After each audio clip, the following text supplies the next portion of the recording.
All right, Sheldon.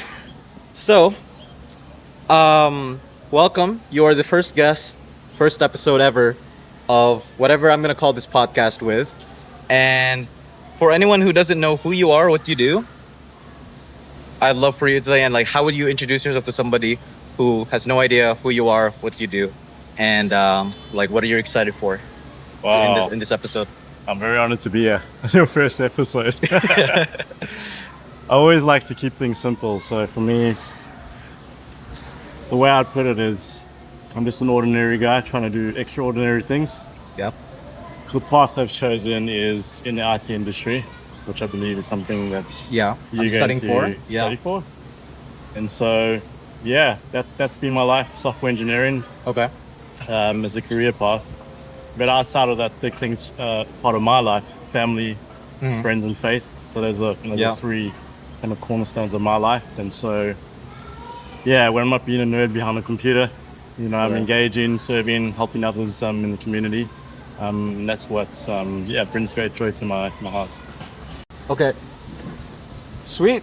Well, now that we got to know a little bit about who you are, I'd love to know how did you sort of like where do you work and how did you like sort of end up in the IT industry?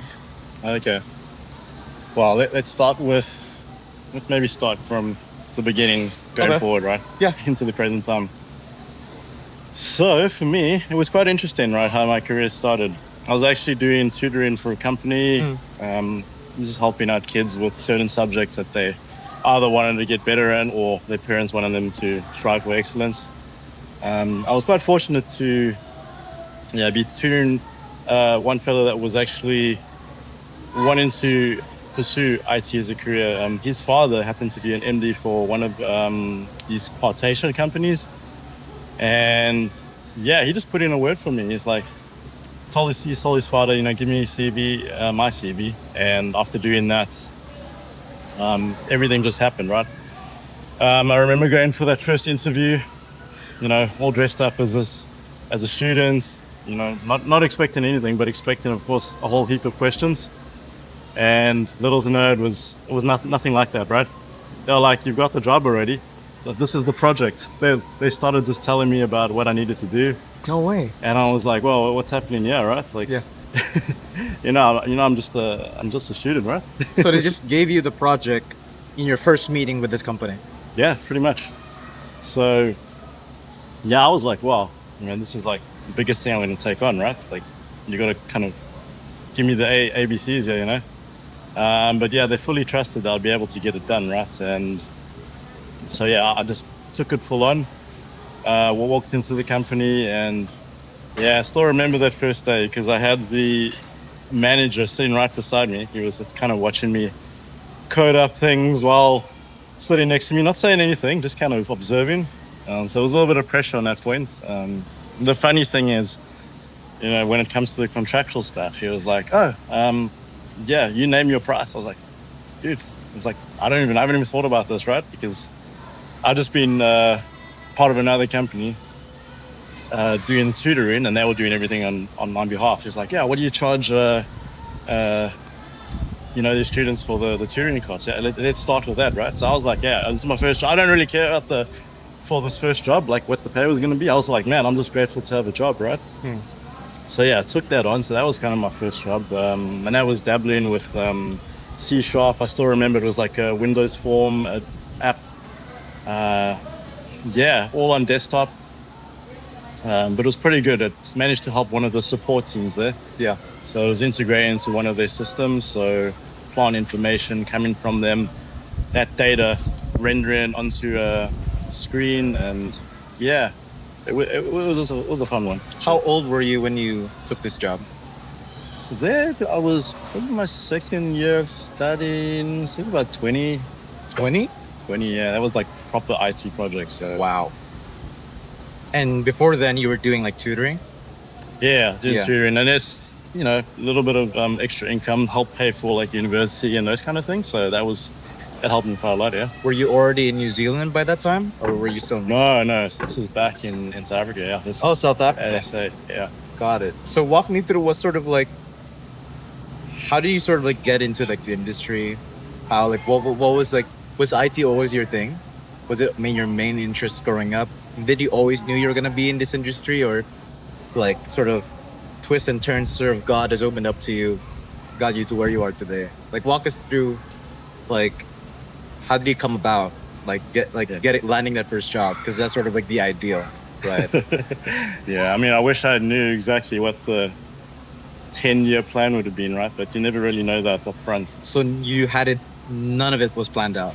No, none of this planned out. I mean, as a kid, I was, I like gaming. Okay. So yeah, that kind of, I guess, spurred the initial interest in Yeah, IT. yeah. When we were at school, we actually had a computer course. And so I took that as one of the subjects. And I think from there, realizing, getting into programming, the complexity of problems and trying to problem solve, that was a big interest of mine. Because that was just something it's not like a spoon-fed type of subject where it's like, nothing against people that love geography, right? But Yeah. if you kind of shown a map and be like, oh, this is where the continents are, right? Like that stuff you can just learn, right? Great learning. But what I realized with computers and coding is that you don't know what the problem is going to be. And whatever it is, you're going to have to think, use your mind, build some algorithms, write stuff that's, out of the box. So there might be proven patterns that you can leverage on, but it was something different, right? Problem solving is something that I wanted to get into. So whatever the field would be, like that would naturally be something I'd want to be in. And so I remember there was a student fair at the universities. I went there, walking around to different places, walked to this one stand, happened to be the IT stand. And yeah, they did some good marketing over me. And like, you do this, you have opportunities to go overseas and you do this and that. And I was like, okay, that sounds something I'd like to do. And they talked about accreditations and all that. So that was kind of like the icing on top. And so yeah, it was something that, I wanted to keep on solving problems, but also hoping that it would be something bigger, helping, people in like the medical industry, something that could be big that wouldn't just be, like a job, right? But it'd be something that would add value to people around me. And so IT offers that capability. It's awesome. Yeah. And so just to give a bit of context, Yeah. who have been like who are you working with right now? Or like you don't have to disclose it, but like what have been the biggest projects that you've you've been involved in? Yeah, the company I'm with now is a company called Intellect Software. So they've been a very important part of my journey. And this goes back over like 10 years ago, because I started as a grad in the company. And I was grateful to get an opportunity of going through that program. I've been put on a lot of different projects. As for the biggest one, I think I'd go with one of the most rewarding projects, if that's all right with you. Really? Yeah, one of the most rewarding ones for me was integrating with healthy fitness devices, because that still today is present, right? Yes. And I'd done this project like probably 7 or so years ago, right? But still today it's being used, right? Which is quite fascinating. But it was very simple though. Well, difficult at the time. Yeah. But yeah, if you think about it, the big names, your Fitbits, your Garmin's, all of that, right? We had a health rewards program, and basically being able to collect the data from your fitness devices and get points for, doing a certain number of steps per day, those kind of things. And so that was quite challenging because it was a bit of front end and back end. So kind of, doing the full stack development. And so it was good because, within the IT world in the project sense, you're never really doing things alone. You need to understand the business requirements. There's a whole bunch of stakeholders in the industry that you're going to be dealing with. And so, yeah, just trying to understand what the problem is, what you're trying to solve, understanding the APIs that we were integrating at the time, and just really getting to see it. Especially for like front-end developments, you get to see something visual, which is quite nice. In this case, it was a bunch of basic tiles kind of put together, rendered on a page, and there'd be like buttons for each kind of fitness device. once you connect to that, it would be able to sync data through to the system, right? So Yeah. that's kind of it in a nutshell. That was a rewarding project. The funny thing with that one is a couple of months later, we needed to extend onto that. So one of the things that I guess if I was mentoring other people in the industry or trying to give advice, right, is that you only know how good your code is when someone else tries to read it, right? Yeah. Yeah. So a couple of months down the line, we had another team that wanted to add more to it, right? But the very first thing is, like with coding, there's different things that people look at, right? They'll be like, oh, we actually wrote this, right? Because if the original author is there, there's no better way than speaking with that person and just trying to see what their thought process hard was. But yeah, good clean code it should be readable. They should be able to understand it with ease, not having to figure out, oh man, how am I going to do this, right?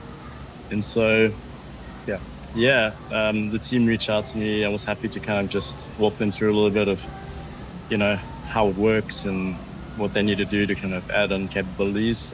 But yeah, you only realize that after the fact that you've written it. At the time, you think, oh, that was awesome, but there's no awesome code out there. It's as long as it follows what we call like solid principles, like that's key. A key term that you'll probably come across going for interviews and those kind of things. If someone were to get into the IT industry today, what would a fresh graduate need, or like what do you think is the number one thing that a fresh graduate would need to make a breakthrough into the IT industry?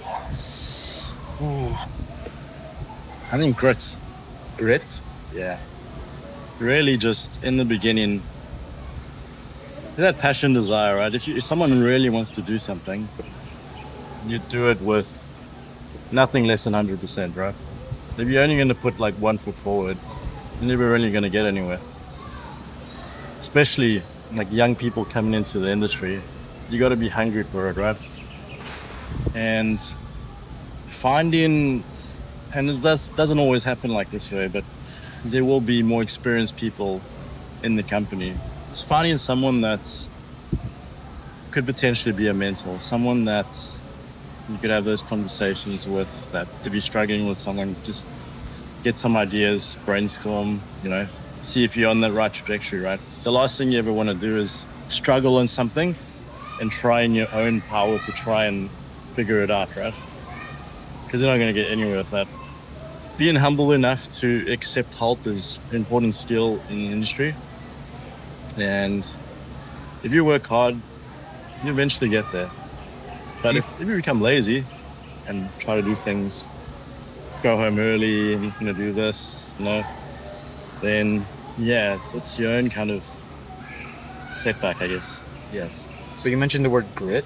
Do you think that you yourself had to come through all that, or it felt like you didn't need to because you were passionate for IT? I think a bit of both.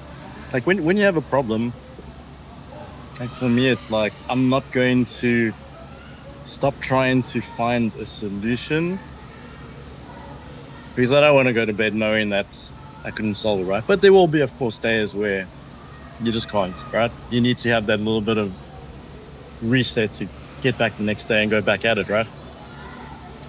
But it's trying different angles, looking at the problem differently, even speaking to other people around, like, what do you think of this? Building those relationships as well, right? Yeah. But yeah. And so you mentioned a lot about like not being afraid to ask for help. Yeah. How can someone who has no idea what they're doing be able to like find a mentor in sort of your industry? And then how could they, like, what was your experience? Did you sort of like have like a mentorship? Apparently, were you sort of an apprentice? Did they always have somebody for you, like, helping you, guiding you along the way? I wish it was like that. Really? Yeah, I got thrown in the deep end, right? But there were people around me that I looked up to. And I was like, everyone has their hero, like even if you're in the sports industry, it's like, yeah, you want to be like that guy one day. There were a lot of people I respected. And I was like, okay, what are they doing? Because a lot of it was actually observing, right? And that's also a powerful skill to have, to see the way they do things, see the way they write their code, how they present themselves in a meeting, how they, like on a whiteboard, for example, how they process their thoughts onto a piece of paper, onto a board. Sometimes it's just learning by observation and then seeing how you can apply that as well in your respective tasks.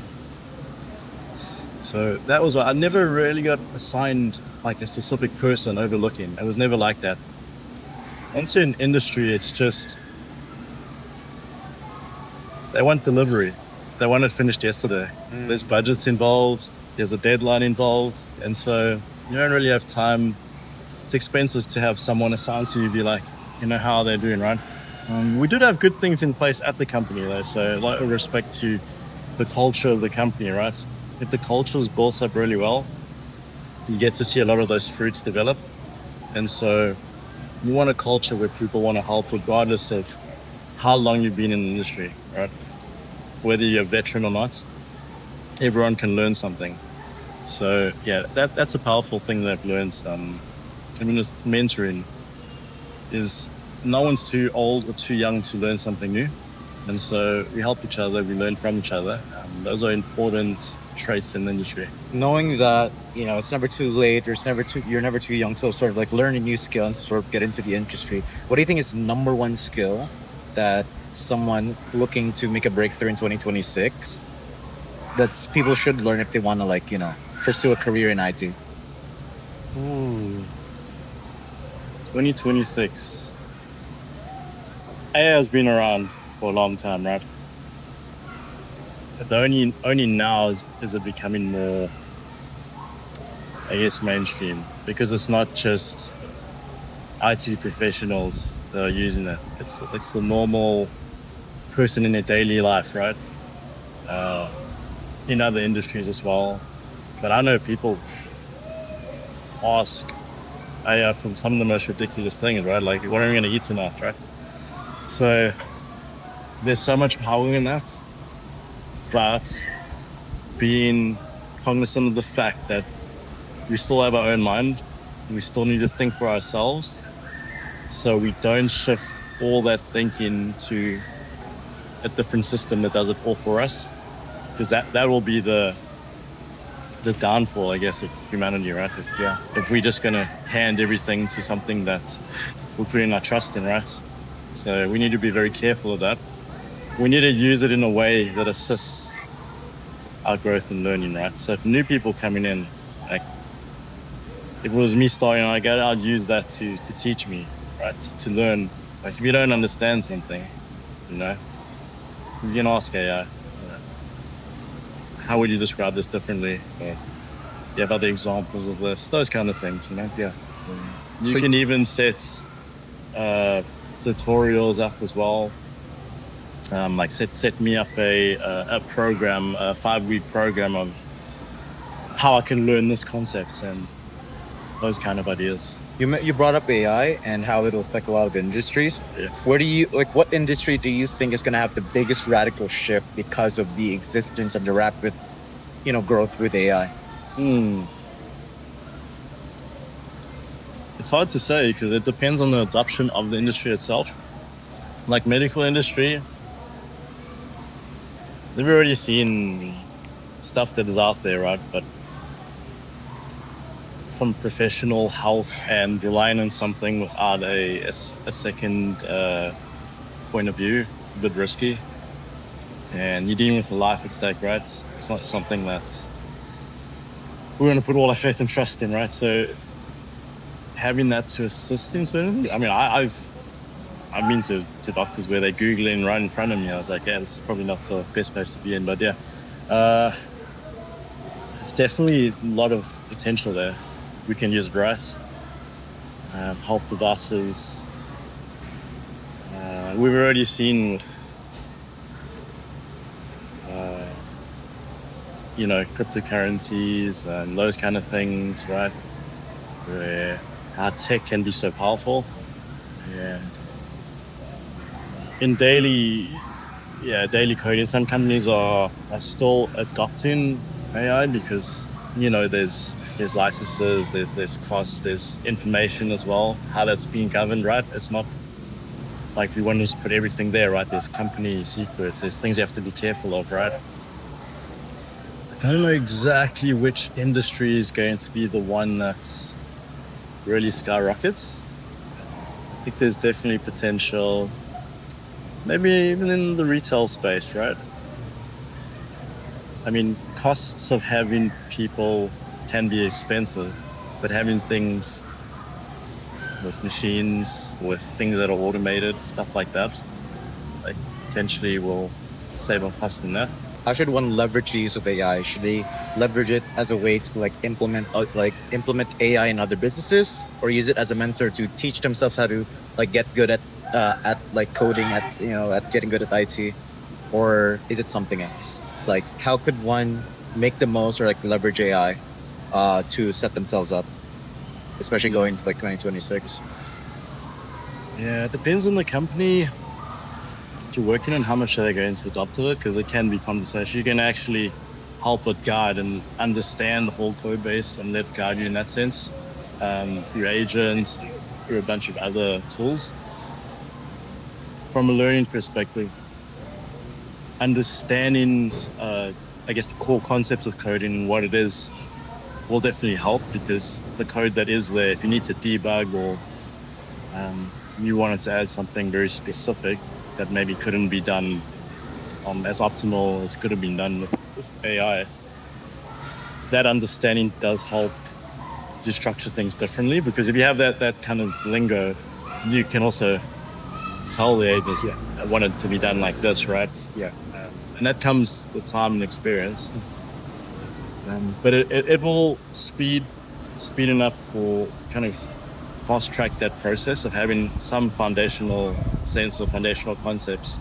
I know some people have been able to create websites within a couple of hours, Yeah. but don't really understand like what all the concepts are and stuff, right? So you might see in the beginning, it might seem really quick, but to add like all the complicated features with more experience, that could go a lot quicker, you know. I think the easiest way of looking at it is if you have, just say you have a website online, you're selling, what's your favorite brand of clothing? Nike. Nike. Let's go with Nike. You have your online store selling Nike shoes, and it's a Black Friday special, and just like heaps of people coming online, right? But now your site crashes, right? Because it's not scalable. You haven't thought about all the things around that. And what could have been a good profitable day ends up being like, oh, you're trying to get the server now, right? So building something is one thing, like where you're going to host it, security around that. There's so many different things to also think about, that having those core foundations are very important.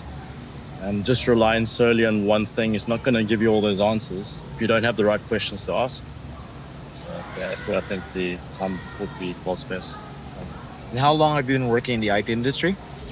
Wow, now it's been over a decade. Over a Sounds long. decade. Yeah. That's incredible. And so, knowing that you've been in the industry for like a decade, what's the number one biggest misconception that people get about like people in the IT industry? Biggest misconception. Well, I don't know. Everyone thinks that we just sit behind a computer all day and behind a computer typing. It's not really like that, right? It's really that. Yeah.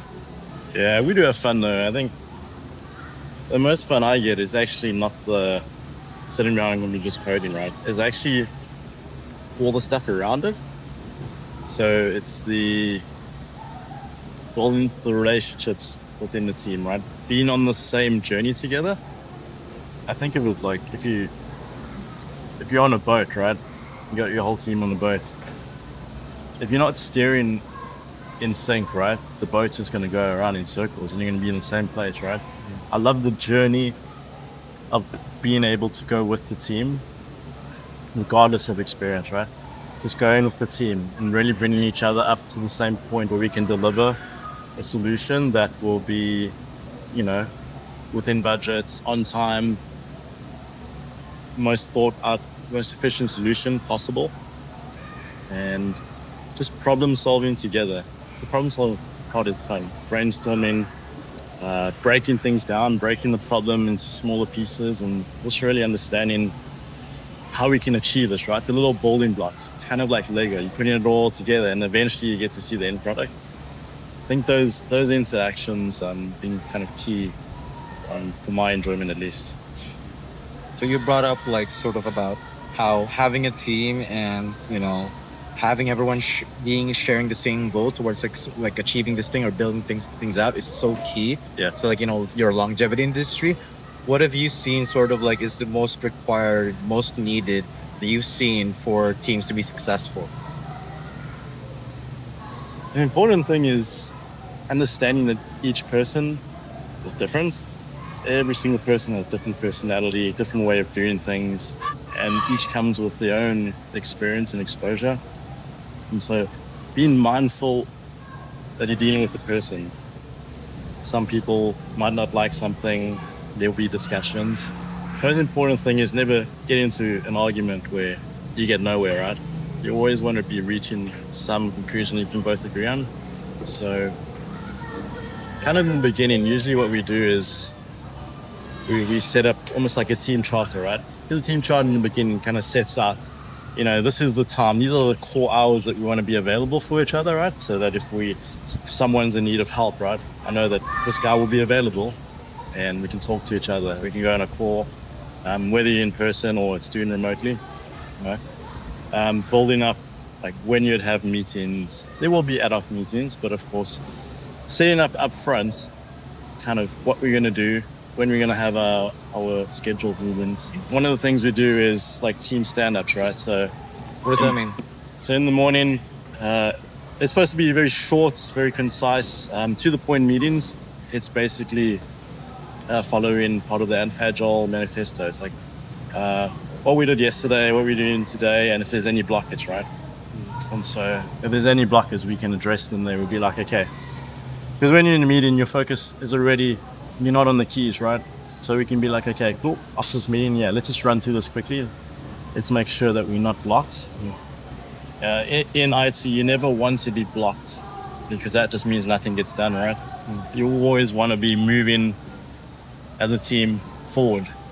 That was a good catch. So moving forward together. So setting up those things up front quickly, and then meetings to the point. At least we know everyone's still on track. If everyone's having troubles, if they didn't mention it during the day, at least we can address them there and there.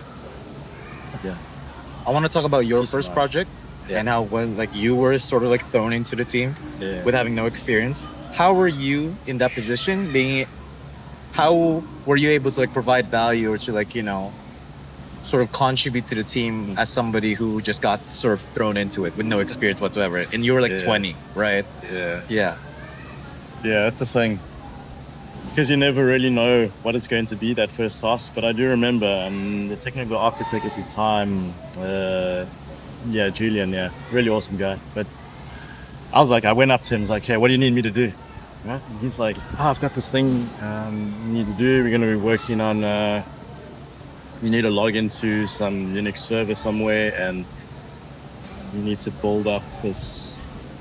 It was basically taking a bunch of data, populating it so someone can actually select from a bunch of drop downs and stuff and to capture some information. The hardest part was, wait, how am I going to get to the server, right? Having traditionally been like Windows machines, right? Now going into the kind of the Unix side of the world. And he was like, no, you'll figure it out, right? I was like, okay. I had to figure it out. So it's like, okay, what do I do? Where is this thing sitting? How do you get into it, right? The first thing was, you talk to someone that's done this before, right? Because why not? Why struggle and be like, how's your progress? Be like, I'm still trying to figure out how to do this thing, right? So ask for guidance. It's not like they're going to do the work for you, but they're going to like give you some steps, right? They'll be like, okay. Well, what you need is, I'm going to go to command line. There's a couple of commands that will be very helpful. So and that's the thing with solving problems, right? Reinventing the wheel is not a place you want to be in, right? Unless it's going to be like the next best thing, right? So you want to be leveraging of things that have already been done before. And so a similar thing with that. So immediately, yeah, asking for a bit of guidance. And then from there, once you get into it, you know, whether you need to read up on additional stuff to understand it, right? But with everything, like when you're in the command line, there's like manuals and commands you can run. So you just start dabbling in the bit. You're like, oh, that's pretty cool. That works. And yeah, you kind of just learn by being hands-on as well. So yeah, bit of Were both. you sort of like as somebody who sort of had this communication skill where you just like you're not afraid to just open up about like what you don't know? Or is that something that you had to like learn for yourself? I think you get better with time. Get better with I don't time? think it's just something where like you just become the best communicator ever. Yeah. It takes time building that. But I think there's a little bit of courage, right? Because you know when you like the youngest in the team, right? You almost feel like there's not a lot of pressure because it's just what can they expect from someone that just came out of university, right? But at the same time, it's like I really want to get this done, right? Because you want to show that you're capable of doing it, right? So it's a bit of getting over that sense of maybe initial fear, just being like, this is a person, I'm a person too, right? It's just go in there and being respectful of their time, and most people actually generally want to help, right? And those are the people that you also want to be around. If people are trying to hold on to information and not want to grow and help others, it's probably not the right team for someone to be in, right? And so that's also something to consider in the career. It's like life's too short to just keep it average, right? If you feel that it's not the right place for you, don't be afraid to step out of that comfort zone and try something else, right? Speak to some of the more experienced people, get some ideas, and be able to move around. Or, I mean, I've been in so many different teams, and I've learned so much from each and every team that I've been in, and everyone operates differently. But by staying in one place, you become the master of only, that's probably not a good word to use, especially with the connotations to it, but yeah.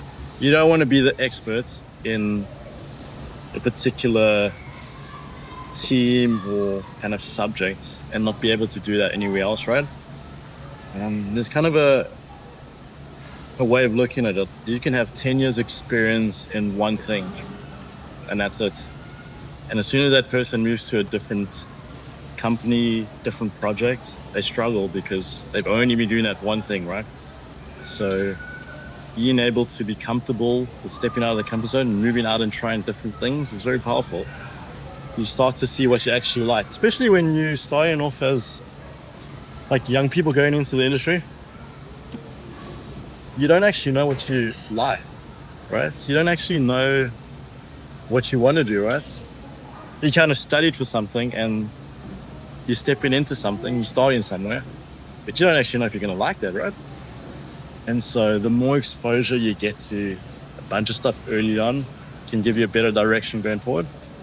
So yeah, that would be my advice. Don't be too closed off in the beginning, but be open to everything. Take it from there. It's awesome. I love that. And sort of like working in the industry for a decade and with all your experience, what has been the opportunities that have opened up for you? Just by being in industry, working hard, and going across like so many different projects to different teams.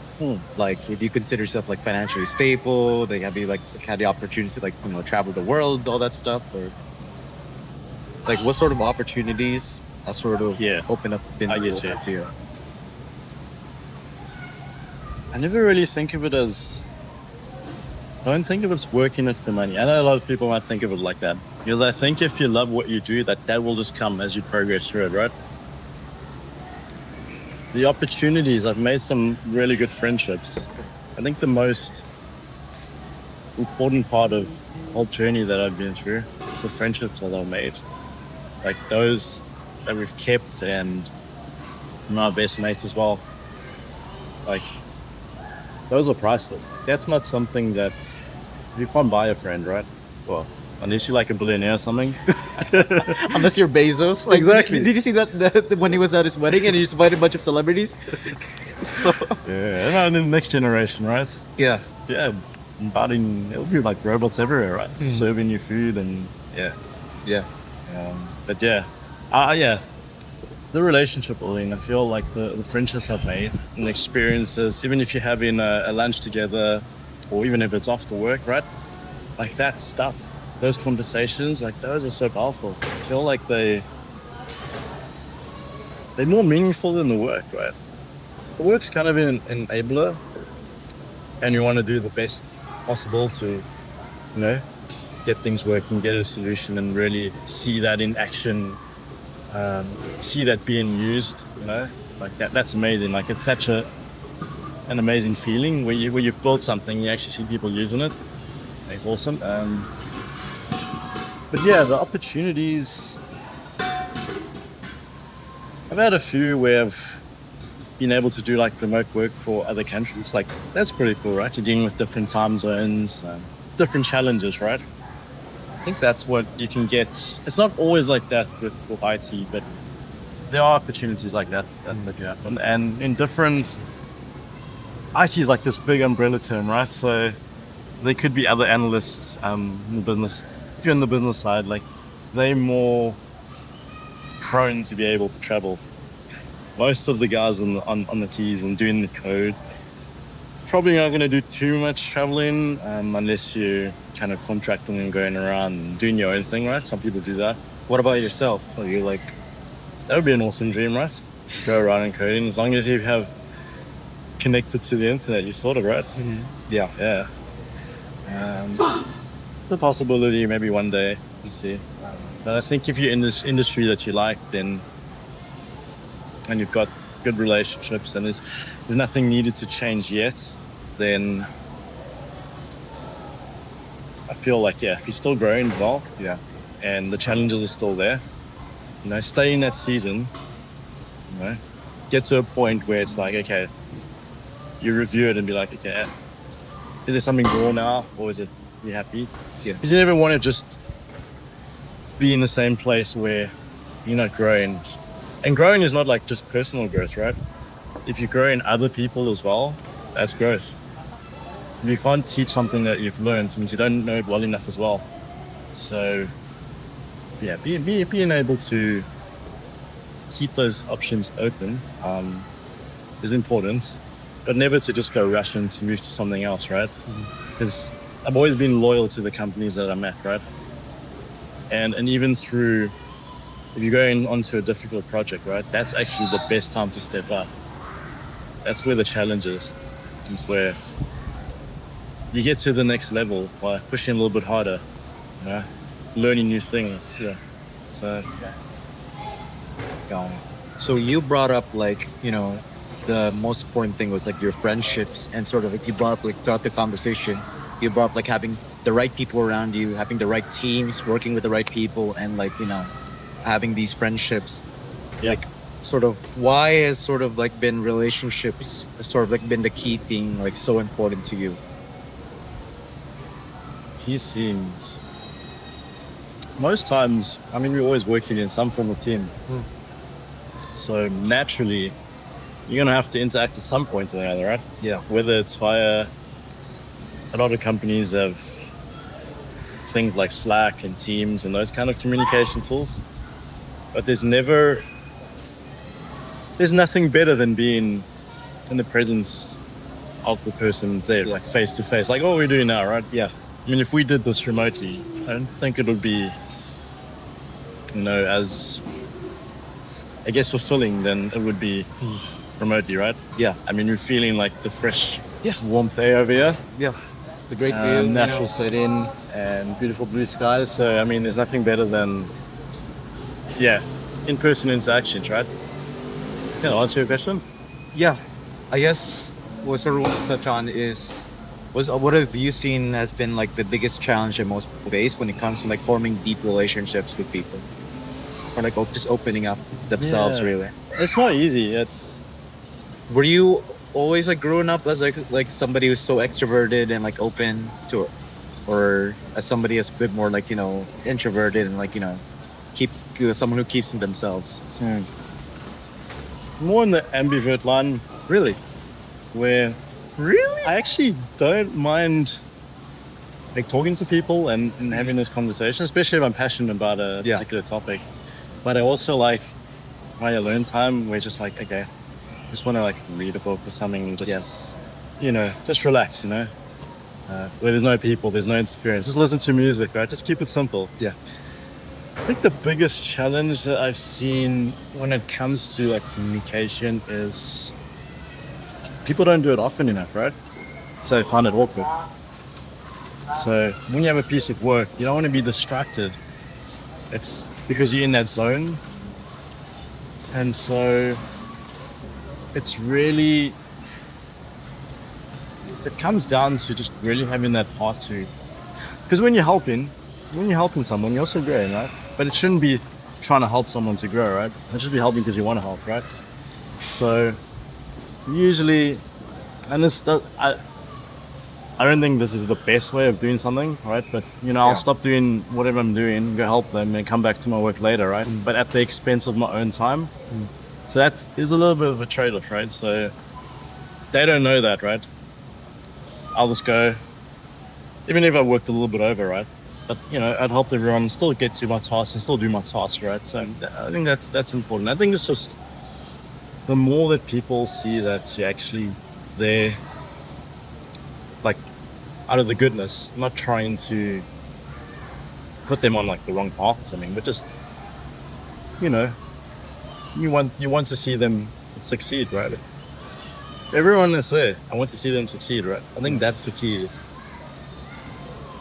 if you have a team like that where everyone wants to succeed and see each other succeed, like that is beautiful. Yeah. Some of the best teams I've been in, that's where we've all been on that same train. And we know we have that same vision and purpose, and we just want to get there. Team that we struggled, there's been some kind of division, right? And that's where things go longer.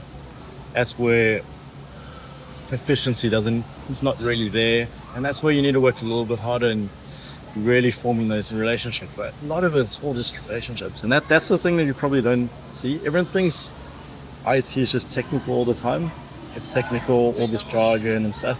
But when you're dealing with other stakeholders, if I talk too technical, they probably won't understand what I'm talking about, right? Often they'd be like, especially, when you read a long article, you just want the TLDR, right? Yeah. We don't have to spend, we only got so much time, so make the most of it. Earlier you mentioned about something about like grit, Yeah. and you spoke about how you sort of like had a passion with it. What if somebody who doesn't have that passion, how could they sort of like develop that grit for themselves? Yeah. Or is it a lot more about like their like inner desire to sort of pursue a career? I think that's one way of approaching it. It's not the only kind of final answer to What has helped to it, you the but most? I would say for them, well, that's just for me is always just that determination of wanting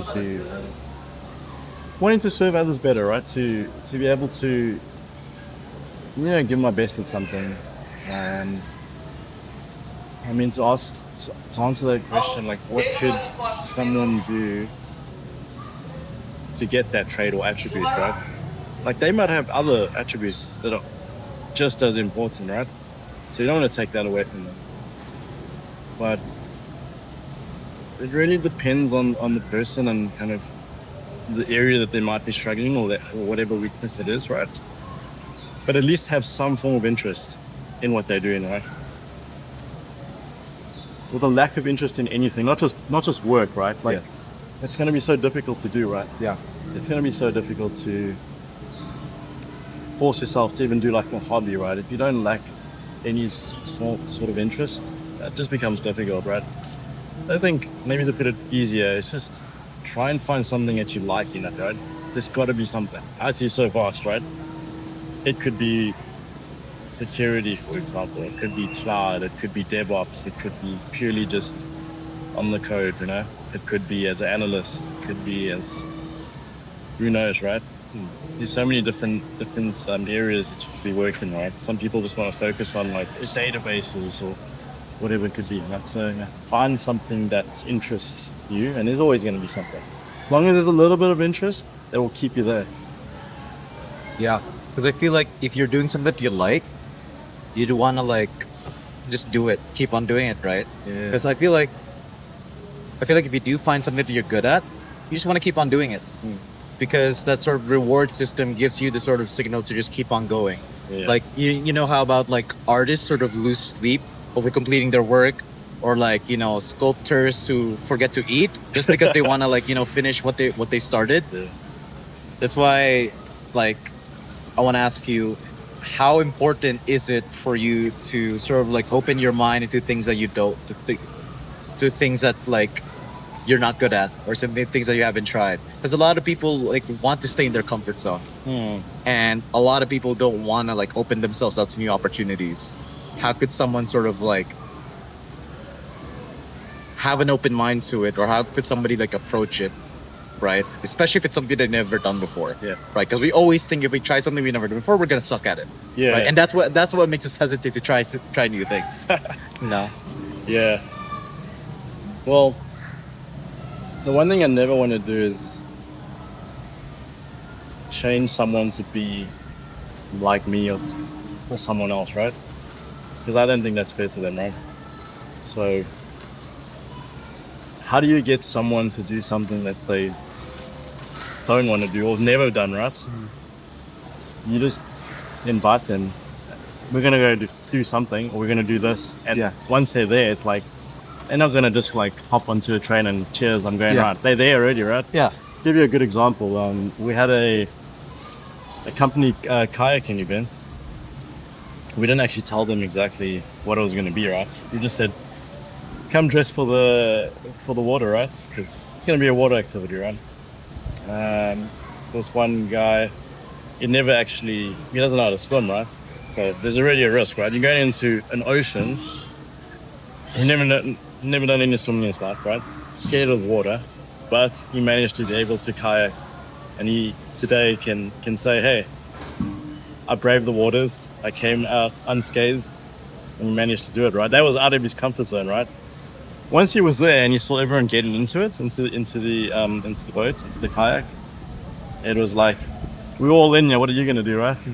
Not peer pressure, but it's almost like you don't know what you've got until you've like got it, or you haven't got it. It's trying out something for the first time is always, it's kind of like a taste and see moment, right? You have to take a little bit of risk, or you need to take at least a little step forward, right? And everyone has a choice, so if people can see like, okay, it's not so bad. You've got like a dozen or so people that's doing this, and some of them aren't strong swimmers, like you can do it, right? The important thing is encouraging as well. I'm not gonna let a guy just stand there and be like, good luck, right? If this kayak falls out, I'm not sure I'm gonna be, you gotta be there and be like, don't worry, encourage him. Things are gonna be fun. Yeah. No one's ever drowned from doing this activity yet. We've got life jackets, we've got experts that have been in the ocean. They do this day and night, right? So we've got your back. It's important about just being there for each other, right? So yeah, he did it, and man, I'm telling the story now. He's still alive. We spoke a lot about like things that you did sort of like outside of work, and like you're someone who's very involved in the community while still being able to like pursue a lot of things, achieve a lot of things in the workplace. How have you sort of like found that balance to sort of still being very involved in the community without like losing so much of yourself over work? Because I'm sure it's like a blooper. What happens when you're in outdoors, right? Yeah. Like, how have you ever found yourself to sort of like fall under the trap of somebody as a workaholic? Yeah. Really? What was that like? I've been at points where it's like getting to the point of burnout, right? It's not the best place you want to be in, let's be fair. Yeah. I was actually looking at a burnout chart the other day on LinkedIn, and yeah, there's different stages that people go through. But being mindful of that's very important. And there's a lot of things to look out for. And this is where like good teams come into play, right? Because if good teams will not let that happen, right? Often, and this is what happens for me in the burnout phase, I often try to take on too much. And if there's in the earlier days, if I saw like we're lagging behind on certain tasks, right? I try to push a little bit harder to get things back on track. And that's where I started getting to that point of burnout, right? Spending long hours trying to solve something, trying to take on more stuff, right? Could be, doing someone else's work, those kind of things, right? So it's important to find that balance and being, people have families like that. That's also very important, right? You got to be strict with yourself as well. And you say, look, from this time, I'm going to spend time with family, and nothing else is going to stop that. That's more important than work, right? So it also doesn't mean, let's just to be clear, like clock watching, right? There's a difference between saying, okay, at this time I got to go regardless of where I finish. The most important thing with like delivery and stuff and being caring about the work is if you got a little bit of work that you need to finish up and it's going to go over like your normal hours, if you can finish it there and there, like, just do it, right? Instead of kind of procrastinating, leaving it to the next day. Just get it done there. And go spend time with your family, do your hobbies. I wouldn't recommend putting your life into work. Because at the end of the day, you're just feeding up someone at the top of the food chain, right? You're just making them more wealthy at the expense of your health, right? And it's not worth it, right? Some people get, put into hospitals and stuff, right? Because it's like so intense, right? Illnesses and stuff, right? So, yeah. And also, when you have leave, to make the most of that as well, right? Don't take that leave and go do more work, right? It's sometimes good to be away from a keyboard, Just go spend time, like, out in the outdoors. Just take it all in, Just the atmosphere, listen to the birds. It might sound ridiculous, but being away from the typical environments refreshes your mind and allows you to take in and even grow and learn more about stuff. So yeah, I want to go into that. You mentioned a lot about like sort of being heavily involved with the community, with teams, with the right people, and I want to know like how organized are you? Like with sort of like blocking the making these separations. And you spoke about earlier about you mentioned about like you don't want to be like everything like have everything time blocked out right in your calendar. But you sort of come across to me from what I know as somebody who likes to really plan things out, right? And so how much effort or how much thought and in what aspects do you sort of like think through sort of structuring how you want to go about like this week or this month or quarterly? I don't know, scale of 1 to 10 of organization, probably be around about 7 or so. Really? Yeah. You seem like a type of guy who has every different sock, sort of like color coded, or like you have. I think there's just the way how quickly things are moving now, just with tech alone, it's like so difficult to keep up with everything, right? It's just, but I mean, that doesn't mean I don't have schedules in place, and I like to keep things in order. Even if it's the simplest thing of like books on a shelf, right? I like to keep them in a certain organized fashion, and it's the more ordered and more organized you are, right? Leaves room for the other things that you can worry about, right? So it helps your life so much, right? Yeah. One of the biggest takeaways I had from one of the other jobs I was doing was pretty much time management. And even if it's the old school fashion, right? Spreadsheets or even a table format, right? Stick to as much as you can, right? Because if you don't, right, you're just going to let everything happen to you versus you taking charge of your life. Yes. What does that look like for you? Do you have everything blocked out on like Google Calendar or something? Yeah, I've tried different things though. Once you build that routine, you don't have to like keep referring back to the paper because you kind of just know it, right? And yeah, I've tried Google Calendar. I've tried doing my own thing where just like through an Excel spreadsheet, you know, blocking different things. You can segment time however you want to do it, right? 5-minute intervals, 30 minutes, 1 hour. My main thing, keep it realistic and trial and error. You're never going to get it right the first time. Second time, probably not. Third time, you just keep iterating.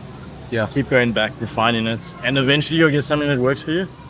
But leave space as well for things that are important, right? Family time, important. Leave time for that. Leave time to spend time with people. Because those are things that, as you get older and you look back, it's not one of those things where like you want to say, I regret I should have spent more time with this person and that person, right? Like relationships and stuff are very important, and you don't want to lose any of that. So Yeah. keep the important things in your schedule. Yeah. That's something I really want to talk about because I feel like if someone were to like set up a new schedule for themselves, because like you've been at this for a decade, and so it takes extreme consistency to be able to get to the level where you're at, right? Where you're now stable and you have all these opportunities in front of you, right? And you're now like, you know, working for one of the biggest companies. I feel like how could someone sort of, you know, build up that consistency knowing that if they're going to try out a schedule, like it's easy for you to pull up an ideal schedule for yourself, but it's very hard to like stick to it. It's very hard to like try again, especially if something else comes up, right? And so how do you sort of like build that consistency? Well, you said it yourself. Consistency is in the word, right? Consistently doing something day by day, right? The habits don't get formed by doing something once, right? You need to continuously do that same thing so it becomes muscle memory, right? Same thing if you go to gym, right? You're not going to pick up 20 kgs and just be like, stay on 20 for the rest of your life, right? You slowly start building up. You become used to it, like 20, I'm used to this now. I need to go up, right? You slowly start building up on that, right? So yeah, you got to form those habits by just doing the same thing over. Repetition, right? What will you say to somebody who like easily gives up quickly because of that? Like, you know, they tried once, it doesn't work, and now they try something new. Yeah. They hop on across like so many different things just because they failed the first try. How do you get someone to come back? Yeah. It's tough. But you gotta What tell has them, worked stop for you? making excuses. Everyone has an excuse, right? Yeah. And they're just gonna be like, the easiest one is like, ask them how much time they spend on social media. Ooh. Yeah. That one hits them hard.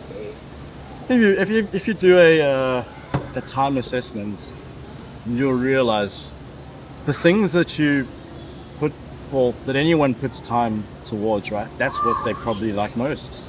Right? So if it's TV, you're gonna see.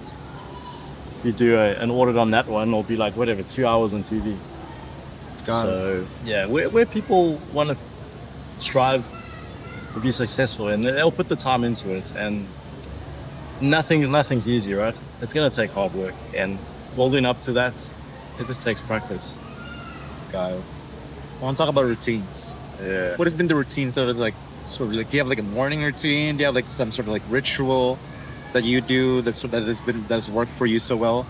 Yeah. You know, over these years, or something that you developed yourself, or like what I want to. What is I've that? tried so many different things, right? Really? And I'm still today trying to get it right. Really? Yeah. There's no 5-point plan that everyone follows this, they're going to be successful. Yeah.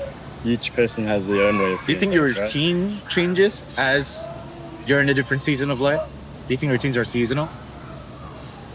For sure, yeah. You have to make space for different things, in my opinion. There was things that should always stay constant, that shouldn't, but there'll be gaps of flexibility. It's like what I like to have, where it could be anything that can go into this little box, depending on What are those obviously, like, a non-negotiables? season, right? Non-negotiables, right? So obviously you have your daily sustenance, right? So that could be like devotionals, reading the word, and that's just coming from my faith as a Christian. There'll also be your food, you know, whatever meal you're gonna have, if there's a certain type of meal you have, make sure you've got all that like ready to go, you know. And then the rest just comes from it. You'll have like, if you're working, you'll have a block out of however many hours. Break time, you need to have a break. That's very important. What I've learned over the years, if you don't have a break, you're going to burn yourself out. So make sure you take that break. And it's something that companies allow you to do. It's part of the contract. So yeah, take that break, refresh, get back to your desk, get back at it. So certain things that will stay fixed. And then certain things that you do, like hobbies and stuff, for example, like that will stay. Like I know on Sunday, for sure, right? That's blocked out. I'm gonna go to church, and no one's gonna change that, right? And like with Connect Group, we have that every second week. Like that day's fixed. Anything else comes up is secondary. So there's things that always stay fixed, and that will be non-negotiable. Yeah. Got it. I want to talk about your faith. Yeah. You brought up like being Christian. Were you always a Christian? Really? What has been your journey sort of like coming to the Lord? Sorry, say it again? Well, what has been your journey? How did you find yourself coming to the Lord? Oh, I see. I want to hear Yeah, your God story. I didn't even know about Christianity growing up because my parents weren't Christians, right?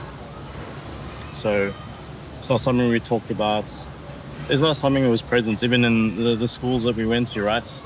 But I was grateful and fortunate to have some of my best friends that they went to churches back home. And I was very curious as a kid and trying to wonder like what they were doing. Yeah. You know, they would tell me about it and I was like, what is this, right? And also telling me that they were baptized, and for me that was a thing that was like, okay, how do I become baptized, right? Not knowing as a kid what that meant. And so yeah, I remember, you know, speaking to my mother and asking her, I want to be baptized as well, right?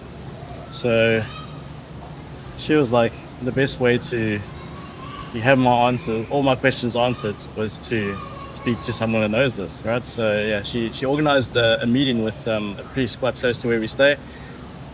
She picked me up from school. We went there together. It was just like, ask the priest all the questions you've been asking me. Yeah, so that's kind of where it started. And yeah, I was told, so this was at a Catholic church, and he said, you know, you got to go through catechism. I'll teach you some of the basics and foundations, and started going to that. And you can imagine in a country where I'm a minority, sitting in the back pew of a big Catholic church, like so confused, like what's happening here. And so that was the start of things. Where the journey really kicked off was sadly when my grand passed away. It was a very tough time for the family for many reasons. On the financial front, it was very difficult. She didn't have medical aid. Back where you live, if you don't have medical care, you're pretty much in trouble. The public health care is not good enough. Your chances of survival is not good over there. So yeah, my parents did everything they could to try and get good health care for my gran. But yeah, we just couldn't afford it. And yeah, eventually she passed away. But what we learned from that is, that was my first funeral that I went to, and it was held in a church, Abundant Life, and that was an important part of my journey because the pastor there had asked me, you know, in my time when I've healed, when I'm ready, you know, come along to church, right? And I made the decision to go to church and just see what it's all about and start experiencing just what the Lord has been doing in people's lives. And when I got that first encounter to really experience what it's like to be in God's presence, like, man, that was just so special. It was just a special moment. What did that look like? It's almost like this warm, beautiful embrace. Like if someone was hugging you but never let you go, it's that protection. It felt like a fresh start. How did For you me, know it that? was just the feeling. It was just from hearing from the messages at church and learning about it, and I was like, okay, this is interesting. So I guess where I get back to the baptism thing, right, is because my father also hadn't been baptized, right? Because we didn't grow up in that. And so started doing these courses together and did one with my father, and we decided that the time was right. We want to make that decision, right, to publicly declare like what was happening in our heart, right? And that's where we made the decision. Like let's get baptized, but we'll get baptized together. Right? Why not? Right. And that was special, very special for me. Yeah, we had You and your dad got baptized together? yeah. Oh, Like that's a moment that's it was so special. And man, I look back and I feel like that's where everything has started for us. It just How old were you? hold up, 15. Wow. Yeah. And That's incredible. October. It was special. Yeah, it was us really just opening our hearts, right? You know, when you have a loss of the family. My grand brought us together as a family because we had never gone to church unless we had got some invite from someone we were close to, or it was just God meeting us where we're at, and just the people around, the people that had a relationship with Christ as well. Like we began to experience the same thing. It was just so beautiful, and yeah, that's where the walk started, because the walk never ends, right? Discipleship never ends. It's a continuous, beautiful adventure, and just to walk with God. It's beautiful, and we're gonna have our struggles every day. Acknowledge that I'm a sinner, and we're trying to be more like Christ. Trying to be more like Him is not easy, right? To set the example for us, and trying to strive like that day to day, it's difficult. But at least we have purpose. We have something to live for, right? Like every breath of life is just, it's beautiful. And that's one of the things, right? Yeah. Like getting up each morning knowing that, right? Yeah, that's worth it. It's worth living. I love that. And so you were baptized when you're 15. You're now like 35, 34? Yeah, 20 years later, man. Yeah. So you've been a Christian for more than half of your life now. My whole journey was seeking, right? Because I'd looked out the window, right, and seen people go to church. Remember the Catholic church I was telling you, and I was like, what are these people doing, right? Because I also wanted that, right? Oh. And it seemed like very young, right? But for me, it was continuously searching, right? And it says, yeah, if you seek, He will be found by you.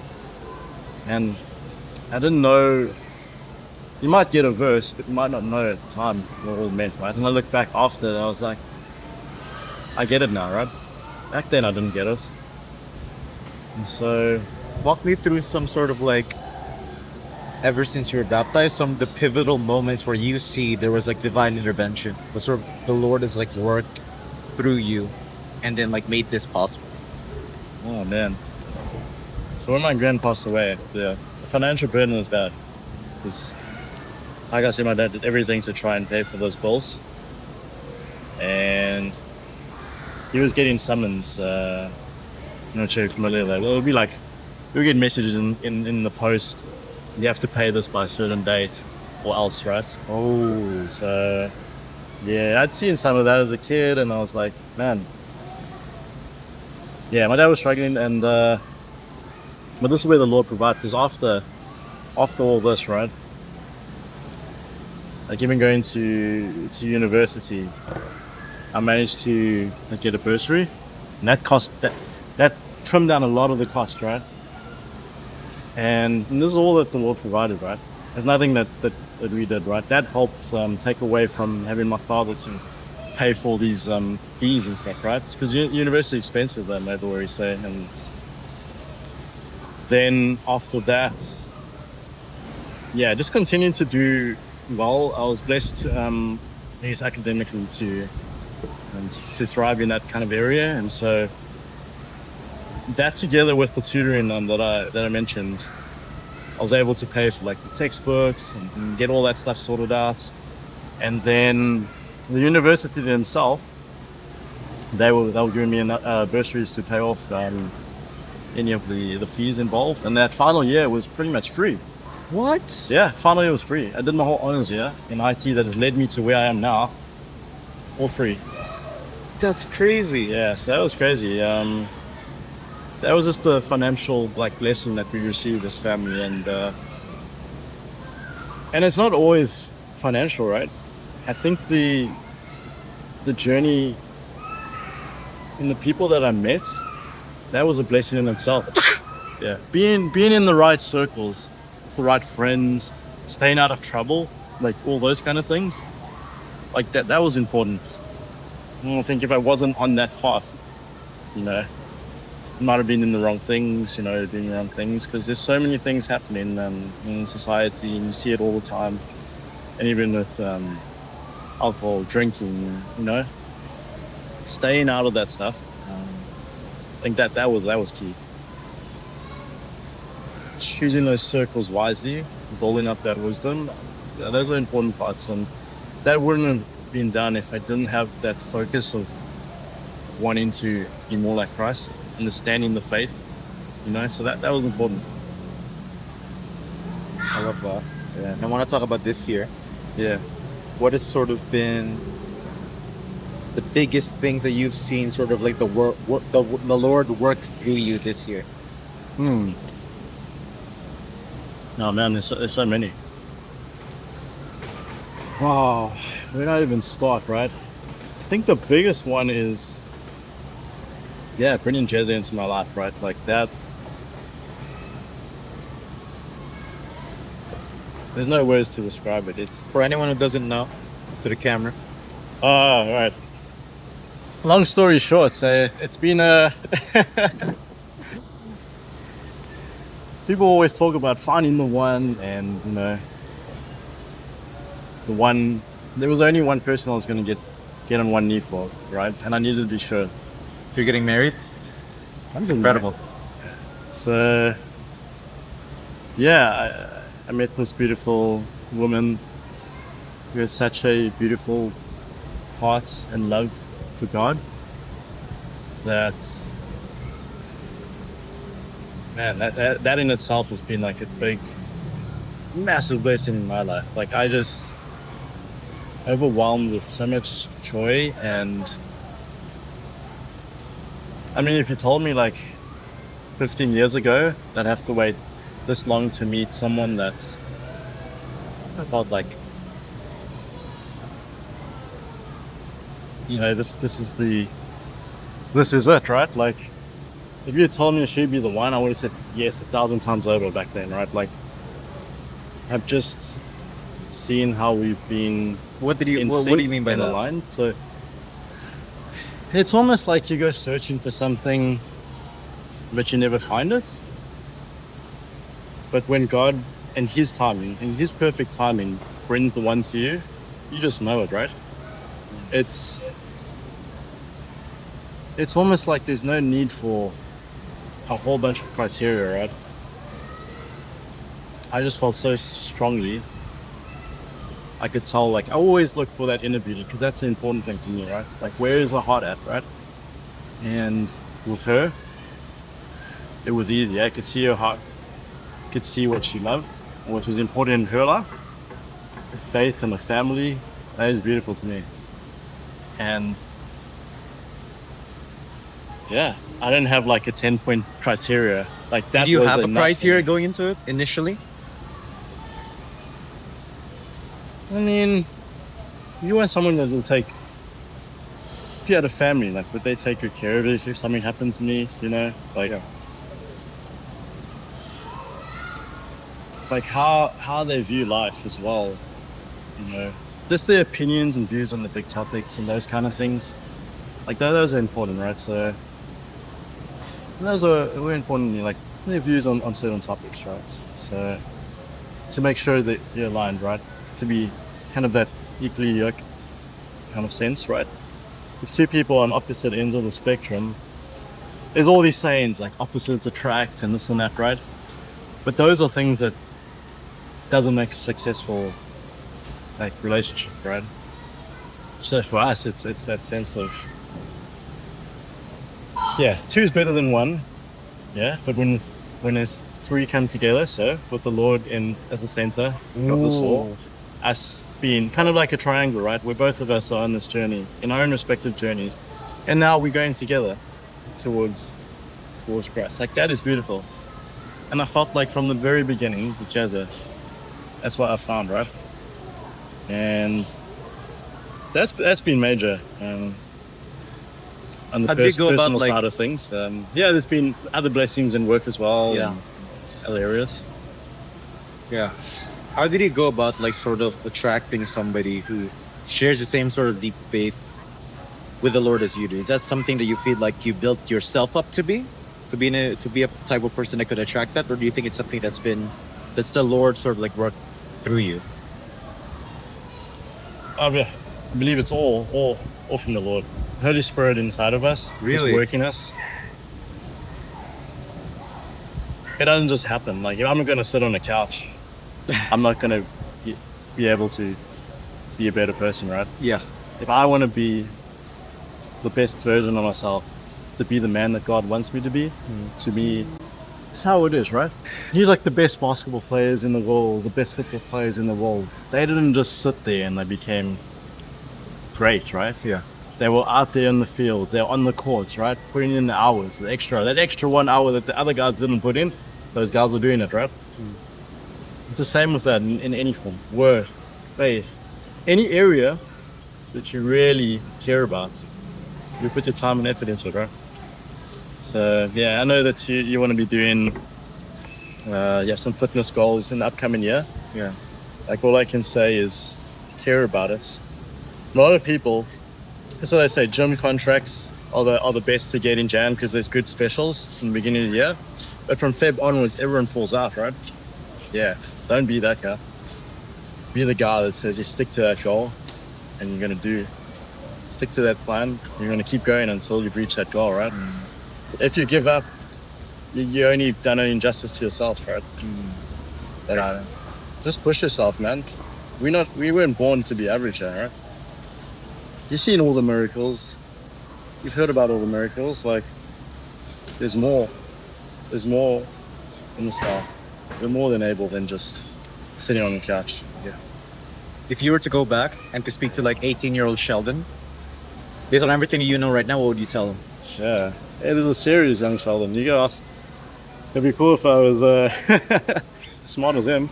18-year-old Sheldon. You know, I don't take back any of the journey I've been through because I feel like it's been beautiful and amazing in its own way. I mean, if I was born in a Christian family, I think that would have been getting to know Christ early on, young. That would have been the biggest blessing, I think, if I had to go back. But I can't tell like the people around me to like everyone has a choice, right? But being born, because I've seen how other people grown, and like I also wanted to have like those kids' Bibles and have those stories read out to me, and you know that would be so beautiful. And I've always felt like being on this long journey, just trying to, you know, grow my relationship, read, and but it's not about performance or anything. So I'm happy with the way things have gone. You know, I wouldn't change it. I mean, 18-year-old Sheldon, I think I would have spent more time in the Word as 18-year-old Sheldon versus just trying to do well at the things I was doing. Like, if I could go back, that's where I'd spend my time. I love that answer. Yeah. Yes. So to end this off, like, what's next for you? Next for me, hopefully, starting a family, yeah? That's it. And, yeah. I know that God has big plans for me and for you too. And I'm just excited for what's ahead and whatever that may be. And take it on and yeah, whatever it is, just bring it, right? I love it. Well, thank you so much for your time. This has been an amazing episode. I think we covered a lot. And would you believe it? We went way past our initial time frame. It's been an hour and a half.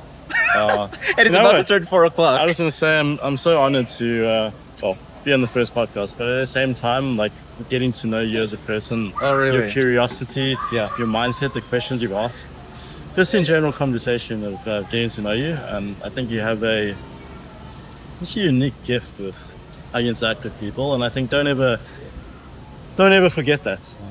I think use what you've been given and just continue to spread that heart of love and keep that curious mindset. I think you ask amazing questions and I really wish you best for your career. It's been awesome blessing meeting you in person as well. So thank you so much. Very blessed as well. Thank you, sir, Sheldon. Yeah, this has been awesome.